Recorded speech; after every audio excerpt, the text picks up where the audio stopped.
Merci beaucoup, professeur Hamama, pour cette gentille présentation. Merci aux organisateurs de ce congrès de m'avoir invité pour parler effectivement d'un sujet. Alors, au départ, j'étais en hot topic, donc j'avais un peu plus de temps même que les autres. Mais là, je vois l'heure qu'il est. Je vous félicite d'être resté aussi longtemps. Et je vais essayer de faire rapide. Donc, peut-être que je vais passer plus rapidement sur certains points et puis je répondrai, si vous voulez, à votre question. Alors, prise en charge holistique du SOPK en AMP, déjà, c'est qu'est-ce que veut dire holistique? Holistique, c'est une prise en charge globale, c'est-à-dire qu'on va pas focaliser que sur la problématique organique et on va prendre en compte les dimensions psychologiques, socioculturelles, éventuellement environnementales, spirituelles liées à une problématique particulière, et donc on va voir tout ce qu'on peut mettre dans la case du syndrome des ovaires polykystiques. Alors ce syndrome, c'est un syndrome qui a été décrit pour la première fois par deux chirurgiens américains, Stein et Leventhal, en 1935 sur un profil très particulier de patientes, qui étaient des patientes métaboliques, obèses, hirsutes, en aménorrhée et qui avaient des ovaires très volumineux. Aujourd'hui, on estime que le SOPK est la cause la plus fréquente de troubles ovulatoires, d'hyperandrogénie, également d'infertilité chez la femme, et toucherait environ 4 à 21 personnes, le pourcentage des femmes dans le monde, en sachant que ça dépend bien sûr on va le voir, des pays et aussi des critères diagnostiques qui vont être utilisés. L'énorme problème de ce syndrome, c'est son nom, parce qu'en fait, on parle de kystes, alors que ce ne sont pas des kystes, ce ne sont pas des microkystes, ce sont bien un excès de follicules en croissance.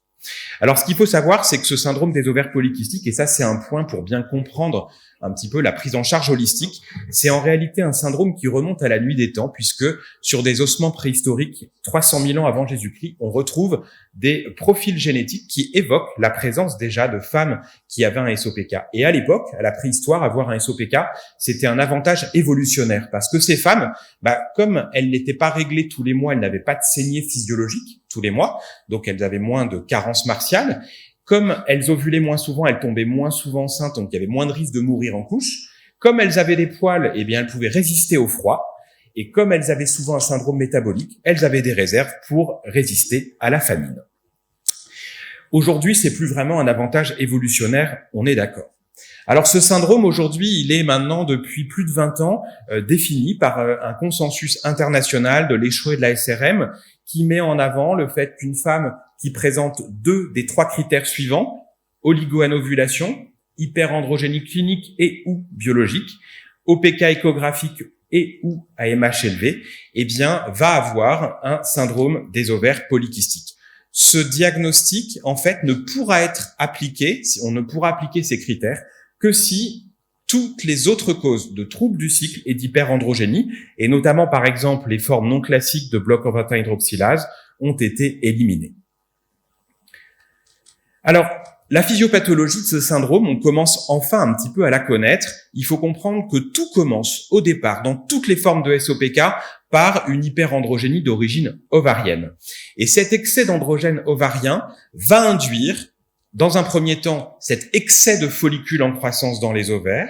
Ces follicules vont subir une dysfonction, se mettre à sécréter beaucoup plus d'AMH, et l'excès d'AMH intra-ovarien va venir inhiber l'action de la FSH, et donc le recrutement folliculaire cyclique. On sait que l'excès d'androgène peut perturber l'axe gonadotrope et favoriser notamment des LH toniques qu'on observe souvent chez nos patientes, et cet excès de LH va venir stimuler la TEC et donc aggraver l'hyperandrogénie ovarienne. On sait également, on va en reparler tout à l'heure, qu'une grande partie des femmes qui ont un SOPK vont avoir une insulinorésistance et que l'hyperinsulinisme compensatoire va aussi aggraver la sécrétion d'androgènes. Et enfin, l'excès d'AMH, des données plus récentes qui ont été notamment mises en avant par l'équipe INSERM avec laquelle nous collaborons, cet excès d'AMH, il peut aussi favoriser, augmenter la sécrétion de la LH au niveau hypophysaire et donc aggraver l'hyperandrogénie. Et on voit bien que au cours de ce syndrome s'installent plusieurs cercles vicieux qui vont venir auto-entretenir ce syndrome. Alors ce syndrome, ma chef de service, le professeur de Canter, elle dit qu'il y a toujours 2 types de SOPK. Alors selon les pays, c'est plus ou moins vrai, mais en France, en Europe en tout cas, on a à peu près une petite moitié des femmes SOPK qu'on appelle les SOPK des villes, qui sont des SOPK minces, qui n'ont pas du tout d'insulinorésistance, qui ont vraiment une dysfonction ovarienne et neuroendocrine. Et puis on a le SOPK des champs, qui est, vous voyez, beaucoup plus métabolique, surpoids, obésité androïde, qui va avoir les mêmes symptômes, mais en plus cette problématique liée à l'insulinorésistance. Cette insulinorésistance est présente chez un petit peu plus de la moitié des femmes qui ont un SOPK, dans l'immense majorité des cas, dans un contexte d'obésité androïde, et on sait que c'est un facteur aggravant parce que, par de nombreux mécanismes, comme vous pouvez le voir ici, eh bien, ça va aggraver l'hyperandrogénie. Effectivement, dans l'insulinorésistance, vous savez qu'il va y avoir un hyperinsulinisme compensatoire, et cette insuline va agir directement sur les cellules de la tête pour aggraver la sécrétion d'androgène qui est déjà trop importante dans le SOPK. Donc, on aggrave encore les choses. Et parallèlement à ça, eh bien, l'insuline va diminuer la protéine de transport de la testostérone, la SHBG, et ça va donc provoquer une augmentation de la fraction bioactive des androgènes et aggraver l'hyperandrogénie, donc biologique et donc potentiellement clinique. Et histoire de compliquer un petit peu les choses, eh bien, de nombreuses données expérimentales et cliniques tendent aussi à faire penser qu'une hyperandrogénie chronique pourrait favoriser aussi le développement d'une insulinorésistance. Ça veut dire qu'une patiente qui va avoir une hyperandrogénie chronique va finir par développer une insulinorésistance, et cette insulinorésistance va venir aggraver l'hyperandrogénie, qui aggrave l'insulinorésistance, qui aggrave l'hyperandrogénie, et c'est comme ça que c'est un cercle vicieux qui peut s'installer. Sauf que en pratique, et j'en dirai un petit mot tout à l'heure, parfois, selon les patientes, on ne sait pas bien quelle est la poule ou quel est l'œuf. Quoi qu'il en soit, il faut absolument dépister cette insulinorésistance. Les recommandations internationales de l'ECHRE et de nombreuses sociétés savantes ont mis en avant le fait qu'il fallait proposer, parce que c'est le moins mauvais marqueur, un test de charge au sucre à 75 grammes de glucose pour essayer de rechercher un trouble de la tolérance glucidique. Et comme vous pouvez le voir, eh bien ça, c'est à faire chez toute patiente suspecte de SOPK, quel que soit son indice de masse corporelle, ce qui est quand même un test pas très agréable en pratique. Alors, cette insulinorésistance, on a effectivement l'HPO, mais l'HPO à 75 grammes de glucose, elle va vous mettre en avant le trouble de la tolérance glucidique qui est un petit peu en bout de chaîne. Si on veut essayer d'évaluer l'insulinorésistance en amont, ça va être un petit peu compliqué parce que on a des critères, alors cliniques, l'acanthosis nigricans, éventuellement biologique, mais c'est déjà trop tard. Est-ce qu'on a d'autres marqueurs de l'insulinorésistance? Eh bien oui, il y a un marqueur qui est en train d'émerger, il y a une littérature qui sort là-dessus, c'est le dosage de la fameuse protéine de transport des sexostéroïdes, la SHBG. Eh bien quand elle est basse, eh bien c'est souvent associé à plus de profils métaboliques et ce serait un très bon marqueur indirect de l'insulinorésistance. Alors, aujourd'hui, on parle le SOPK, je vous dis souvent, d'ailleurs, à but de langage, le SOPK, en réalité, il faudrait parler des SOPK parce que dans la physiopathologie, en fait, vous savez, quand on parle d'un syndrome en médecine, on parle d'un ensemble de signes cliniques, biologiques, d'imagerie qui vont définir une entité qui est sémiologique. Mais dans cette entité, on peut avoir plusieurs causes. En endocrino, on a le syndrome de Cushing qui peut être lié à des adénomes hypophysaires, des corticosurrénalomes, qui peut être lié à des prises exogènes de corticoïdes. C'est pas la même maladie, ça donne le même syndrome. Le SOPK, c'est un syndrome et donc effectivement, dans les SOPK, il y a des causes peut-être génétiques, des formes épigénétiques, des formes environnementales. Les perturbateurs endocriniens commencent effectivement aussi à faire parler d'eux sur le sujet, des formes purement métaboliques. Et puis, il y a probablement chez certaines patientes un doux mélange de toutes ces composantes. Et donc, dans cette revue qui est pour moi une des revues Princeps actuellement, qui avait été publiée il y a 2 ans dans Endocrine Reviews par Andrea Duneif, qui est un des grands pontes du syndrome des ovaires polykystiques, il dit aujourd'hui finalement que, vous voyez, la répartition des SOPK, c'est un petit peu comme l'Assemblée nationale en France en ce moment. Il y a 3 grands groupes. Un groupe d'extrême gauche, le phénotype reproductif, qui n'est pas du tout métabolique, qui est purement associé à des problématiques neuroendocrines, une hyperandrogénie ovarienne importante. À l'extrême droite, le groupe métabolique, où on est vraiment sur ces formes qui sont liées à la prise de poids, l'insulinorésistance. Et puis, un groupe un peu plus majoritaire, central, qui est d'origine indéterminée, mais vous voyez une répartition avec finalement des formes qui peuvent être variables. Et tout ça, en fait, c'est intéressant parce que ça veut dire aussi que l'expression phénotypique, elle est probablement conditionnée par des bases génétiques. Et quand on regarde finalement la répartition des formes de SOPK à travers le monde, on voit par exemple que aux États-Unis, en Australie, en Inde, on a des formes qui sont extrêmement reliées à l'insulinorésistance, à la maladie métabolique. Et en Europe, c'est surtout des problématiques liées notamment à l'hyperandrogénie. Et également, vous voyez, au Maroc, dans ce travail, il mettait en avant le fait que c'était vraiment des formes très hyperandrogéniques, éventuellement aggravées par des insulinorésistances. Alors, dans le cadre de l'infertilité, eh bien, le syndrome des ovaires polykystiques, tout a été très bien refait dans les recommandations, mais moi, on m'a demandé de vous parler de l'assistance médicale à la procréation. J'invite quand même, je vous invite à regarder la première case juste en dessous là de Polycystic Ovary Syndrome. Vous voyez optimisation de la santé préconceptionnelle, la mise en place de mesures hygiéno-diététiques, le lifestyle, ça c'est fondamental chez les femmes SOPK qui ont une insulinorésistance, un surpoids, un trouble métabolique. Par contre, c'est inutile chez les femmes qui ont un SOPK mince. Alors, quand on parle de l'AMP, c'est surtout la fécondation in vitro, dans le cadre du SOPK, une femme anovulante qui, a priori, n'a pas ovulé sous citrate de clomifène ou létrozole, qui n'a pas ovulé sous gonadotrophine ou après un drilling, ou alors ces patientes qui, parfois, ont un SOPK et un conjoint qui a des altérations du sperme ou qui ont également des altérations tubaires. Eh bien, pour ces femmes-là, les choses sont très claires et Maëlys vous en a parlé tout à l'heure. Le protocole antagoniste est celui qui a la meilleure safety par rapport au risque de syndrome d'hyperstimulation ovarienne, puisqu'il permet notamment de diminuer le risque d'hyperréponse et surtout il permet le déclenchement par les analogues de la GnRH, les agonistes, et permettant ainsi de limiter ce risque. Alors, on le limite, mais comme l'a dit aussi tout à l'heure Charlotte, on ne l'annule pas complètement. Dans cette série australienne, vous voyez qu'il y avait 6,5% de femmes d'une série d'un peu plus de 150 hyperstimes qui avaient été déclenchées par agonistes de la GnRH. Donc ça diminue fortement, mais ça ne protège pas non plus à 100%. Alors, les PPOS peuvent être proposés aussi dans les SOPK. Ils donnent des résultats qui semblent similaires aux antagonistes quand on regarde les résultats en termes de taux cumulé de naissance vivante ou en termes de risque de syndrome d'hyperstimulation ovarienne. C'est donc une très bonne alternative, notamment lorsqu'une stratégie de frisol va être d'emblée proposée chez ces patientes. Après, il y a aussi la possibilité d'avoir recours, comme c'est évoqué dans les recommandations de l'Échereux, à la maturation in vitro, mais ça devrait être considéré comme une alternative à la FIV dans un contexte d'hyperstimulation ovarienne contrôlée, lorsqu'il y a eu des difficultés notamment à faire des stimulations et à obtenir des ovocytes exploitables. Alors la maturation in vitro, ça donne des résultats qui semblent pour la plupart du temps, alors un tout petit peu moins bons quand même qu'en fécondation in vitro conventionnelle. Ici, c'est l'étude des Belges de Michel Devos qui a été publiée assez récemment. Vous voyez sur à peu près plus de 1700 cycles, une étude rétrospective. Ce que vous voyez sur l'avant-dernière ligne du tableau, c'est qu'on a, en termes de taux cumulé de naissance, on a quand même moins de naissances lorsqu'on a fait de la maturation in vitro, sauf dans le sous-groupe des hyperrépondeuses qui avaient des AMH vraiment très élevés, où a priori, ils n'avaient pas de différence statistiquement significative.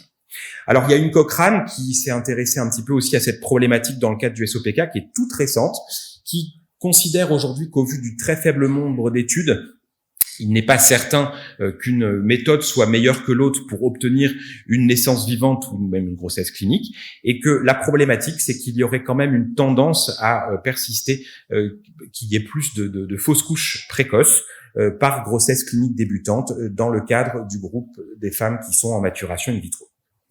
Alors, dans l'approche holistique, on va parler aussi de la metformine. Est-ce que la metformine est vraiment le traitement miracle de tous les SOPK?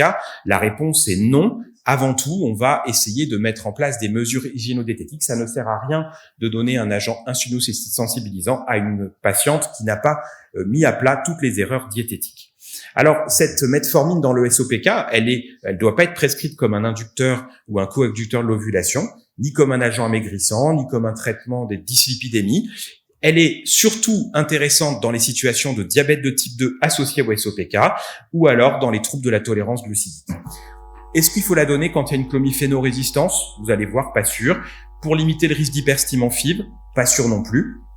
Et puis surtout, il y avait des gens qui étaient inquiets par rapport à des risques malformatifs. Il faut savoir qu'aujourd'hui, les données sur des femmes exposées à la metformine pendant la grossesse sont extrêmement importantes et très, très, très rassurantes en pratique. Est-ce qu'il faut rajouter systématiquement de la metformine quand on fait des inductions de l'ovulation par citrate de clomifène? C'est ce qui semble être indiqué dans les recommandations en se basant sur la méta-analyse de Wang. Mais vous voyez, c'est les deux graphiques qui sont en bas. En fait, on a une tendance à l'amélioration des taux de grossesse clinique, mais pas des taux de naissance vivante. Et là-dessus, ils ont mis en avant cette prescription de metformine systématique. Mais c'est quand même écrit essentiellement par les Australiens, les Américains, et donc forcément sur des patientes qui ont l'habitude de patientes extrêmement métaboliques. Alors, dans le cadre de la fécondation in vitro, est-ce qu'il est intéressant de mettre de la metformine? Eh bien, ça avait été revu, ça, dans un très beau papier, une méta-analyse dans le JAMA Network il y a 2 ans, qui mettait en avant, vous voyez, à partir de 12 RCT, eh bien, quand on regarde effectivement les femmes qui ont pris de la metformine et qui ont un SOPK et qui font de la FIV, on a l'impression qu'il y a une diminution du taux d'hyperstime. Mais ce qui est assez remarquable dans cette méta-analyse, c'est qu'ils ont différencié les femmes en fonction de l'indice de masse corporelle, et vous avez en haut le groupe des femmes potentiellement plus métaboliques puisque leur IMC est supérieur ou égal à 26. Là, on a un effet bénéfique effectivement de la metformine sur le risque d'hyperstime. En revanche, chez les femmes de poids normal, eh bien, il n'y a pas de bénéfice, tendant à démontrer finalement que ce traitement qui est un agent insulino-sensibilisant n'a d'intérêt que chez les femmes qui ont une insulino-résistance avérée et démontrée. Alors, la metformine, oui, pour prendre en charge l'insulino-résistance, pour améliorer le succès de l'AMP chez une femme non insulino-résistance, aujourd'hui, c'est pas certain. Est-ce qu'on peut donner des analogues du GLP-1, par exemple le liraglutide? Il y a très peu de données. Vous voyez cette méta-analyse toute récente qui met en avant que ça semble être intéressant, mais vous voyez, méta-analyse avec très peu d'études et très, très, très hétérogène. Donc, tout ça demande à être confirmé. Et il faut faire attention, effectivement, à ne pas se précipiter sur ces prescriptions de traitement extrêmement coûteux. Après, il y a les compléments alimentaires très à la mode, le myo-inositol. Myo-inositol et le déchiroinositol, son isomère, sont des seconds messagers de l'insuline et indirectement sont aussi des seconds messagers de la FSH. Et dans le cas du syndrome des ovaires polykystiques, il a été montré qu'il existe une hyperactivation d'une enzyme dans la granulosa qui s'appelle l'épimérase et qui va conduire à la transformation excessive du myo-inositol en déchiroinositol.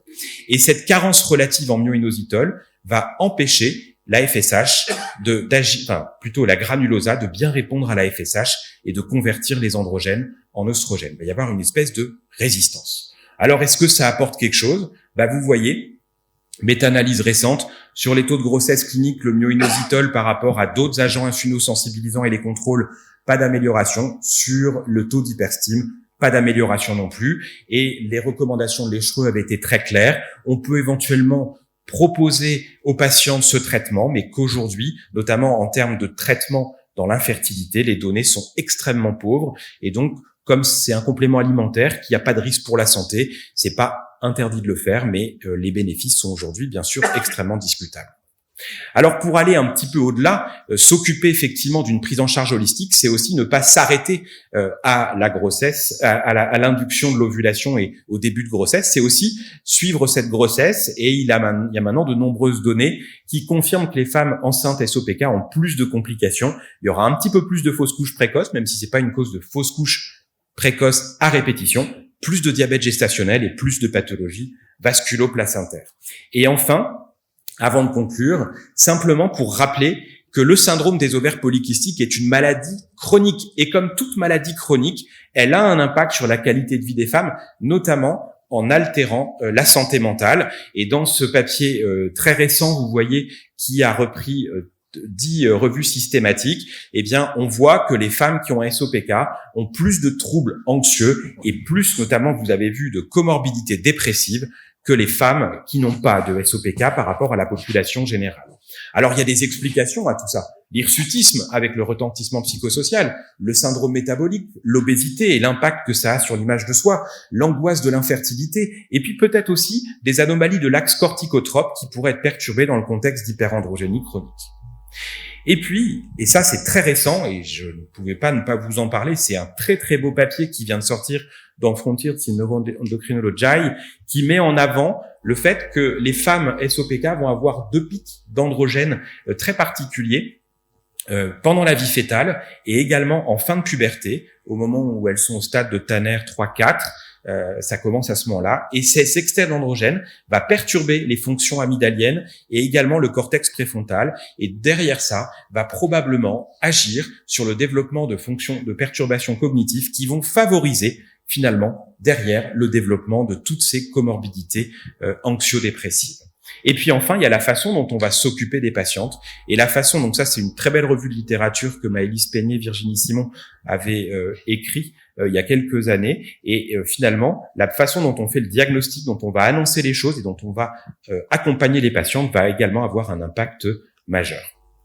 Alors, ce syndrome des ovaires polykystiques, vous l'avez compris, c'est une pathologie chronique. On parle aujourd'hui d'infertilité, mais quand on fait ce diagnostic, parfois à l'occasion d'un désir de grossesse, en fait, il va impacter la femme dans sa santé globale, psychique, dans le déroulement de sa grossesse et aussi dans un certain nombre de pathologies à long terme. Et donc, effectivement, il va falloir entamer, sans diaboliser les choses, un suivi sur le long cours. Et vous voyez dans le papier de Belvert qui avait été publié en 2018 dans le JARG, il mettait en avant, j'aime beaucoup ce schéma, l'évolution finalement du phénotype du SOPK en fonction des tranches d'âge, avec même un phénotype dit gériatrique, avec notamment plus de pathologies cardiovasculaires et plus de cancer de l'endomètre.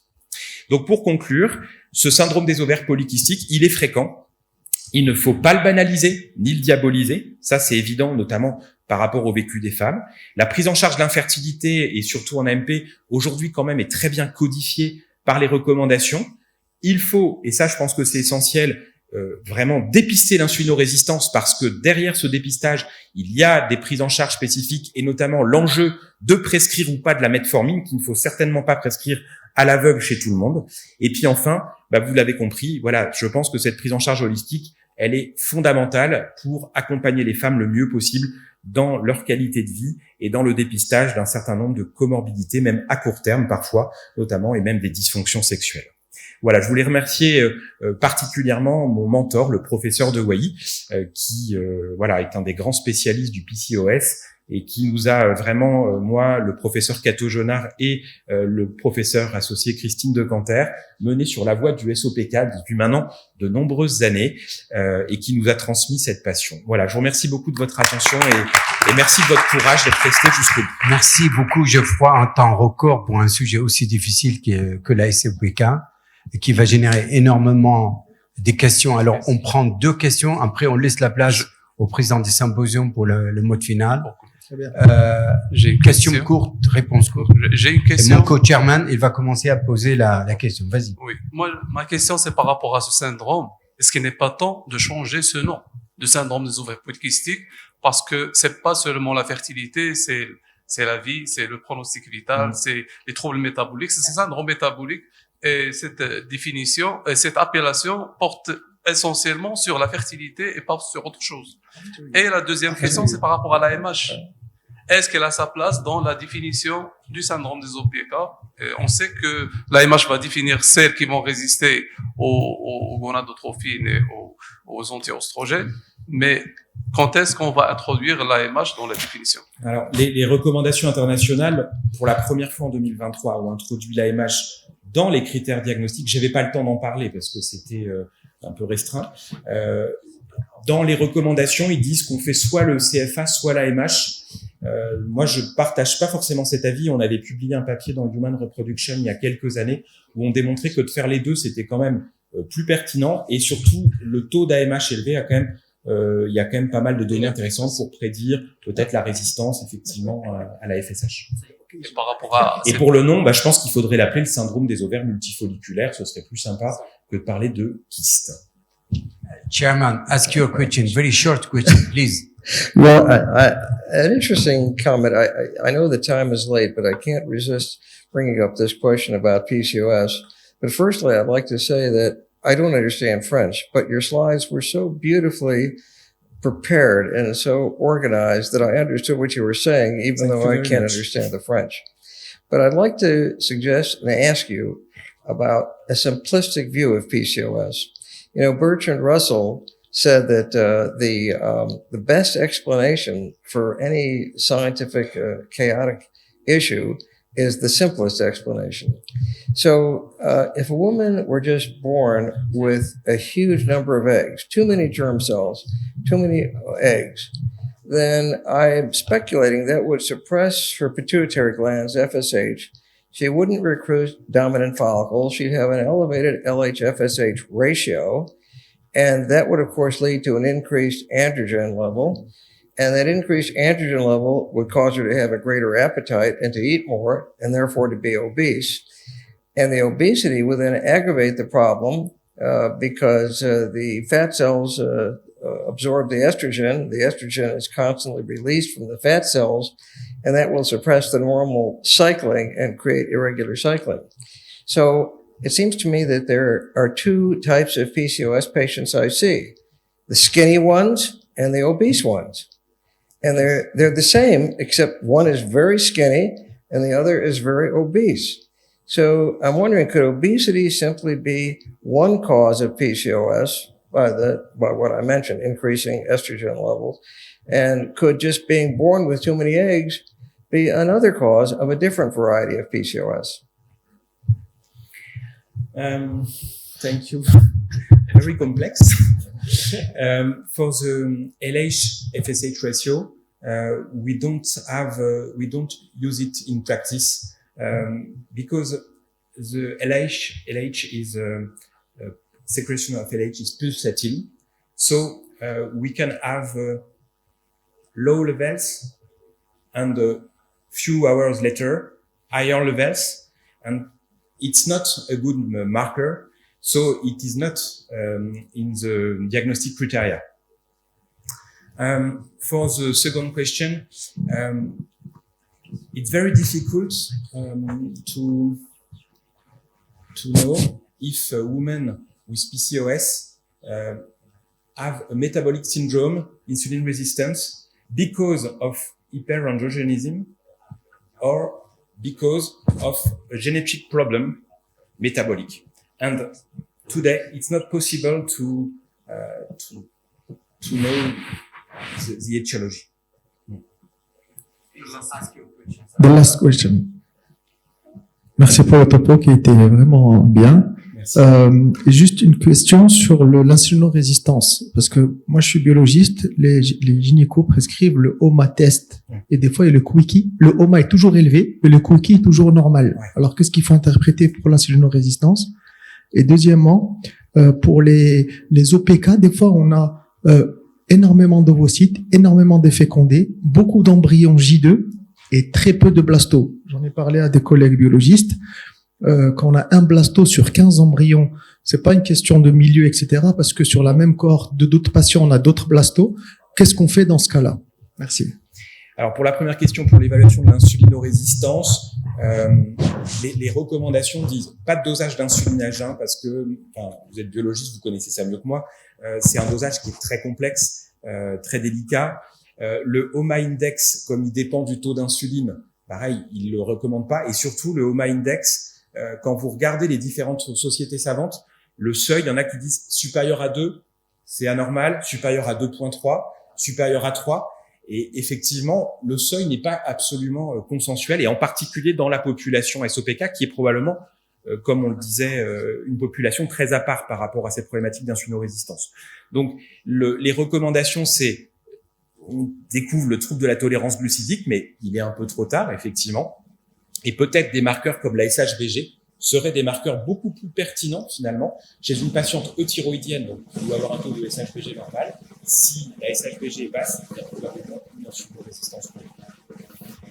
Pour la deuxième question, alors sur le taux de blastoformation, il y a effectivement quelques études qui semblaient indiquer que c'était un petit peu moins bon, mais il y a aussi des papiers qui disent que c'est pareil que dans la littérature. Je pense que c'est au départ un problème de stimulation et que les patientes qui sont vraiment en hyperstime dans le cadre de ce trouble de la folliculogénèse, parfois, on est peut-être content du nombre d'ovocytes, mais on va pas faire pire que mieux en termes de qualité. Et donc, nous, c'est vrai qu'on est une école où, même s'il y a le déclenchement ODK, les OPK, on les stimule. Je pense, je pourrais, si je te permets, Geoffroy, faire un commentaire sur la question pertinente que tu évoquais à l'instant. Parce qu'on partait avec des préjugés, c'est les SOPK, en disant qualité ovocitaire moindre, donc moins de blastocystes. On a fait une revue qu'on a publiée il y a 3 ou 4 ans. Je peux t'assurer une méta-analyse qui ne montrait aucune différence significative. En revanche, si je cite à ma connaissance 2 papiers, un papier de l'équipe Strauss de Virginie, l'ancien doyen de la faculté de médecine de Virginie, elle montrait clairement l'altération des expressions du gène dans la relation entre l'ovocyte et les cellules du cumulus SOBK. Nous, on a publié avec l'équipe de Clamart, je crois en 2012 ou 13, sur le niveau d'expression de gènes au niveau des cellules du cumulus récupéré, soit après STIM conventionnel SOPK, soit après MIV. Eh ben, énorme, publié dans Human Reproduction. Eh bien, les choses qui sortaient le plus, dans le cas de MIV, la famille du gène DNA repère, il fonctionne quasiment 48 heures sur 24, et les niveaux de stress, il est extrêmement élevé. Donc, le miracle de la MIV, il faut la relativiser. Geoffroy, il a montré avec élégance plusieurs papiers, dont le papier belge, qui montrait pas. Je crois il faut surtout considérer le contexte. Autant je peux comprendre la MIV, comme Sherman Silver l'a montré dans le cas de la préservation de la fertilité. Et là encore, il a dit, il faut surtout pas congeler des VG, mais plutôt les maturer in vitro et pas au-delà des 44 heures. Moi, j'ai calculé, ça voudrait dire, il faut aller voir la CGT en France pour qu'on nous autorise demander à nos collaborateurs de venir travailler à 3 heures du matin. Donc, voilà, je pense, interrogez-vous vraiment, posez la bonne question pour trouver la bonne approche. Il n'y a pas de recette miracle et la MIV ne peut pas être épargnée. Donc, c'est la raison pour laquelle, sincèrement, croire en Père Noël, chacun, il y a la conviction, mais il y a la réalité. Et je crois, Geoffroy vient nous rapporter la preuve au travers des belles revues de la littérature que malheureusement, peut-être demain, peut-être dans 10 ans, que la MIV ou la MIV-Kappa ou que sais-je encore rapporte quelque chose. Alors, c'est vrai que pour juste compléter, nous, dans notre expérience sur les SOPK, de ma connaissance depuis que je suis à Lille, on n'a jamais eu de patiente on a dit, tiens, on va faire de la MIV, on n'y arrive pas. On finit toujours par y arriver. Alors en stimulant avec voilà l'expérience qu'on a, la façon dont on fait nos patientes au départ. Par contre, on a parfois proposé de la MIV pour des situations qui n'ont rien à voir avec le SOPK. Et puis ces patientes-là, effectivement, si on les stimule prudemment, bah, en fait, d'ailleurs nos hyperstimes les plus graves qu'on a eu, c'est pas des SOPK. Hein. C'est des potentielles hyper-répondeuses, mais qui ont probablement des polymorphismes du VEGF qui font qu'elles vont faire ces œdèmes et ces symptômes très importants. C'est qu'il y a du terrain génétique au départ. Bien sûr. Parce que parfois, c'est celle qu'on n'attendait pas. Hein. Bien, merci beaucoup Geoffroy. Merci.